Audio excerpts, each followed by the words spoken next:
તો અમે બે જ્યારે ઝઘડો કરવી ને ત્યારે બધાયની પેલા કોણ મનાવતું હશે અમને? મતલબ કે હું એને મનાવતી હશ કે એ મને પેલા મનાવતા હશે? આ મારી છે ને શેરી છે જો, સામેથી ત્યાં અહીંયા સુધી આવે ને ત્યાં અમારી શેરી પૂરી થઈ જાય. માતાજી જય દ્વારકાધીશ. મિત્રો કેમ છો? મજામાં? બધા મજામાં તો છું, પણ મજામાં છું. તો ખરેખર સ્વાગત છે તમારું મારા વિડીયોમાં. અત્યારે આપણે છે ને 11 વાગવા આવ્યા છે ને. આજે તો હું બધું કામ કરીને ફ્રી થઈ ગઈ છું, પછી મેં વિડીયો શરૂ કર્યો. અને અત્યારે મોડે 10:30 નાઈને આવી. હજી તો માથામાં છે ને વાળ મૂકવાના બાકી છે. અત્યારે નાઈને આવી તો મને ભૂખ લાગી ગઈ છે. જો આપણે છે ને પ્રસાદી માટે લાડુ આવેલો છે. એક લાડુ મેં છે ને મિલનના મોકલાવી દીધો. મેં તો પ્રસાદી લેતા જાઉં અને બપોરે છે ને પ્રસાદી લઈ લે છે. મેં કીધું અત્યારે મને ભૂખ લાગી તો પ્રસાદી લઈ લો, કેમ કે સવારમાં નાઈ નહોતી ને એટલે પ્રસાદી લીધી નહોતી. અત્યારે હું તૈયાર થઈ ગઈ છું, કેમ કે મારે અત્યારે જવાનું છે ઘઉં દળાવવા. તો આપણે જો ડબ્બો તૈયાર કરીને મૂક્યો છે. અને આપણે છે ને ઘરના ઘઉં છે ને એટલે કંઈ બહુ વાંધો નથી આવતો, કેમ કે દાદા એને અમારે ભાગ રાખેલો હતો અમે ગયા ને ત્યારે. એટલે કે અમે 4 મહિનાના ઘઉં છે ને અમારે 2 વર હાલશે એટલા ઘઉં અમારે છે ને થયા છે. એટલે કંઈ બહુ વાંધો નથી થતો, એટલે વેસાતા કંઈ ઘઉં લેવાની જરૂર છે નહીં. તો આપણે ત્યાં સુરત આવ્યા ત્યારે હારવાર લેતા આવ્યા હતા 2 બાસ્કી. તે અત્યારે હજી હાલે છે આપણે ઘઉં. ઘરના ઘઉં હોય ને તો કંઈ બહુ વાંધો ન આવે. નકર તો તમને ખબર જ છે અત્યારે કેટલી મોંઘવારી છે. હાલો તો હવે હું છે ને ઘઉં દળાવવા જાઉં, કેમ કે 12 વાગી ગયા છે ને 12:30 થાય ને તો ઘરે આવવાનું છે. અને મેં કીધું આજે રજા છે ને તો હારવાર દળાઈ આવું. એમ તો લોટ થોડોક પડ્યો હતો પણ મેં થોડોક ખાલી કરી નાખ્યો, કેમ કે પછી કામે જવાનું હોય ને તો કંઈ ટાઈમ રહે નહીં. એટલે મેં આજને છે ને દળાઈ આવું. બપોર ઘઉં દળાવીને હું વેથી 12:30, પણ પછી કંઈ ભૂખ નહોતી લાગી ને એટલે જમવા નહોતી બેઠી. અત્યારે ભૂખ લાગી મેં કીધું જમી લો. તો આપણે ટીંડોરા બટેટાનું શાક છે, રોટલી ને છાશ. અને હાલો તમે બધા જમવા. આપણે છે ને જે લોટનો ડબ્બો ઉઘાડો મૂક્યો છે, કેમ કે એ ગરમ હતું. એટલે હું દઉં લઈને આવી તે ગરમ ગરમ હતું. તે પછી આમાં છે ને ઢાંક્યું હોય તો પરસો વળી જાય શીબામાં. એટલા માટે મેં કીધું ઘડીક છે ને ઉઘાડો મૂકું ને એટલે પરસો ન વળે અને લોટ રીતે ઠરી જાય ગરમ ગરમ હોય ને તો. અત્યારે હું ધાબામાંથી વિડીયો બનાવવા આવી છું. અને આજે તો મારથી છે ને બહુ મોડું જગાણું, એટલે કે હમણાં હું જાગી છું ફટાફટ તૈયાર થઈને ધાબામાંથી આવી. આજ તો હું કોને ખબર થાક લાગી ગયો હું છું એમ, પણ જાગી ને તાકી અકળાઈ ગઈ હતી એમ. અને આંખ ઉઘડતી જ નહોતી, ઊભું થવું એમ મન થતું જ નહોતું. તો ફટાફટ ઊભી થઈને તૈયાર થઈ, કેમ કે 6 વાગવા આવ્યા હતા ને મેં કીધું જે વિડીયો બનાવવાનો બાકી છે. પછી કામ ઘણું છે પણ કોને ખબર થાક લાગી ગયો. કામ તો આટલું બધું કર્યું નથી પણ તોય તે શરીર આખું દુખવા મળ્યું હતું એવું છે. કાંઈ નહીં. અને આમ થાય ધાબામાં થાવ ને થોડી નીંદર ઉઘડી જાય.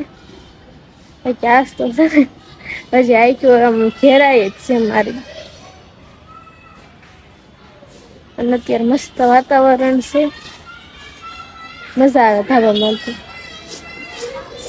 જો આપણે છે ને નાના છોકરાની બધા રમે છે. રમતા હોય તો મજા આવે જોવાની. માસીની બધા છે ને બકાલો લઈને સુધારે છે. પછી ખાલી છે ને જમવાનું બનાવવાનું જ રહે સાંજે. અને આ અમારી છે ને શેરી છે જો, સામેથી ત્યાં અહીંયા સુધી આવે ને ત્યાં અમારી શેરી પૂરી થઈ જાય. પછી બીજી શેરી શરૂ થાય. બહુ આગી નથી એટલે વાંધો નહીં. અને અમારે આઈના છે ને ઘંટી ને એવું બધું આઈના જ છે. એટલે કાંઈ આગું દઉં દળાવે જવાની જરૂર છે નહીં. ઓરું હોય ને એટલે વાંધો ન આવે. મારે કામનું અહીંયા ઓરું નવરું છે એટલે કાંઈ બહુ વાંધો જ નહીં. એટલામાં બધું મળી રહે. હાલો તો હવે હું છે ને થોડાક વિડીયો બનાવી નાખું. થોડોક હજી ઉઝમ ચડાવવો પડશે વિડીયો બનાવવા માટે, નકર સરખા વિડીયો નહીં બને. 7 વાગવા આવ્યા છે અને અત્યારે મસ્ત મજાના છે ને વિડીયો બનાવી નાખ્યા છે. અને તમે અમારા 2 જણાના વિડીયો જોયા હશે, અમારા બેની બોલી જોઈ હશે. અને આજે છે ને તમને કહેવાનું છે મારે કે તમને મારા વિડીયો અને મિલનના વિડીયો 2 જોયેલા જ છે. તો અમે 2 જ્યારે ઝઘડો કરવી ને ત્યારે બધાયની પહેલાં કોણ મનાવતું હશે અમને? મતલબ કે હું એને મનાવતી હશ કે એ મને પહેલાં મનાવતા હશે એમ. ભલે ઝઘડો ગમે એનું હોય પણ મનાવાનું તો બેમાંથી એકને તોય. એટલે નમતું પેલા કોણ મૂકે ને એમ. ઈ તમારે છે ને મને કોમેન્ટ કરવાની છે કે હું પેલા નમતું મુકતી હશ કે મિલન. કેમ કે ઝઘડો તો બધાને ઘરમાં થતો તોય ભલે લવ મેરેજ કરેલી હોય કે અરેન્જ મેરેજ હોય ઝઘડો તો બધે નાના મોટી હાલતો હોય. પણ મહત્વનું એ છે કે મનાવે છે કોણ એમ. તમારે છે ને મને આજે કોમેન્ટ કરવાની છે કે કોણ મનાવતું હશે એમ. પછી જેની કોમેન્ટ સાચી હશે ને એને હું કાલે કહીશ કે હા ઈ સાચું છે એમ. તો છે ને ફટાફટ કોમેન્ટ કરવા માંડો કે છે ને કોણ મનાવતું હશે એમ. કેમ કે આ છે ને ચેલેન્જ છે તમારી માટે કે કોણ સાચો જવાબ દેશે એમ. તમે અમને તો ઘણા પ્રશ્નો પૂછતા હોય પણ આજે હું તમને કહું છું. અને આપડે અત્યારે છે ને રસોઈ બનાવવાની છે પણ આપડે માર્કેટે થોડુંક બકાલું લેવા જવાનું છે કેમ કે બકાલું બધું પૂરું થઈ ગયું છે. એમ તો મેં ચણા પલાળ્યા હતા અને અત્યારે એનું જ શાક બનાવવાનું છે પણ મેં થોડુંક છે ને બકાલું લઈ આવું. એટલે હું સવારમાં ટિફિન આપડે કરવાનું હોય તો વાંધો ન આવે એમ. અને અત્યારે એમ પણ હાનના જ બકાલું લેવા જાવ. અત્યારે તો દાદરા ઉતરણ ધ્યાન રાખવું પડે કેમ કે દી હાથમાં આવે ને અંધારા જેવું થઈ જાય. 7 વાગો આવ્યા છે એટલે તો ફટાફટ છે ને માથું બાંધી દો ને માર્કેટે જઈ આવું. બહુ જાજુ બકાલું નથી લાવું થોડુંક જ લાવવાનું છે આપડે. તેથી જઈને આવીને આવીને તો અત્યારે બહુ ગરમી થવા માંડી પરસોના રેલા ઉતરવાનું શરૂ થઈ ગયા છે. એક તો માર્કેટ જ નાથી હાલીને આવી ને ઉપરથી પાછી છે ને બફાર બહુ થાય છે. વરસાદ ન થયો ને આજે એટલે. અને આપડે છે ને માર્કેટમાં શાકભાજીમાં કોબી લાવ્યા છે, રીંગણા, બટેટા અને દૂધી. બસ એટલું વસ્તુ લાવ્યા છે અને હારવાર છે ને ટમેટા લેતા આવી. અને આ મરચા છે ને તો પેલા લાવી દી પેલા ઈ છે બીજા તો કઈ આજ મરચા નથી લાવી કે પડ્યા હોત પછી ખોટા હું ભેગા કરવું એટલે.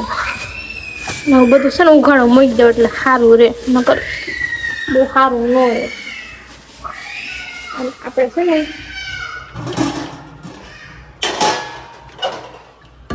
સયના પલાળવા મૂકી દીધેલા હતા ને જો મસ્ત રીતે છે ને પલ્લી ગયા છે.